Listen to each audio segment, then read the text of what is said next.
Merhaba arkadaşlar. Bu videomda parlak olmayan, donuk, solgun fotoğrafımızı canlı renklere nasıl yükseltebileceğimizi sizlere anlatmaya ve göstermeye çalışacağım. Videoya geçmeden önce videomu beğenirseniz beğenmeyi ve kanalıma abone olmayı unutmayın arkadaşlar. Bu videoda kullanacak olduğum fotoğraf unsplash.com internet sitesinden arkadaşlar. Burada download free yazısı üzerine faremizle tıklıyoruz ve fotoğrafımız bilgisayarımıza indirilmiş olur. Bu fotoğrafın indirme linki aşağıda videonun açıklamalar kısmındadır arkadaşlar. Ardından arkadaşlar fotoğrafımızı indirmiş olduğumuz klasöre gidiyoruz. Faremizle fotoğrafımızı tutup sürükleyerek GIMP programımızın üzerine bırakıyoruz. GIMP programımız bize görüntü yerleşik sRGB renk profiline dönüştürülsün mü sorusunu soruyor. Dönüştür diyoruz. Böylece fotoğrafımız GIMP'te açılmış olur. Ardından arkadaşlar katmanlar panelimizde fotoğraf katmanımızın bir kopyasını oluşturuyoruz. Bunu yapmak için katmanlar panelimizin alt kısmında bulunan katmanı çoğalt ve görüntüye ekle ikonuna bir kez tıklamamız yeterli arkadaşlar. Şimdi arkadaşlar fotoğrafımızı canlı renklere yükseltmeye başlıyoruz. Renkler menüsüne gidiyoruz ve doygunluk diyoruz.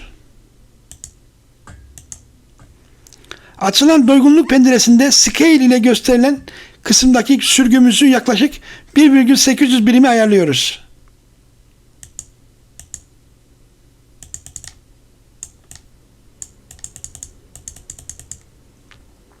Ardından tamam diyerek penceremizi kapatıyoruz. Sonrasında arkadaşlar fotoğrafımızın ışık miktarını bir miktar arttırıyoruz. Bunu yapabilmek için renkler menüsüne gidiyoruz ve düzeyler diyoruz. Açılan düzeyler penceresinde şu şekilde bir miktar ışık düzeyini arttırıyoruz.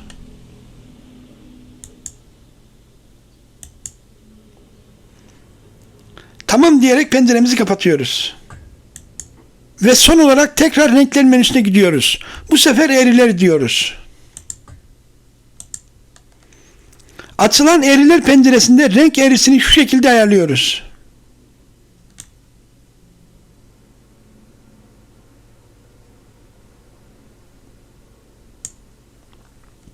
Tamam diyerek penceremizi kapatıyoruz. Böylece arkadaşlar fotoğrafımızı canlı renklere yükseltmiş oluruz. Bu video için anlatacaklarım bu kadar. Yeniden görüşmek dileğiyle. Hoşça kalın arkadaşlar.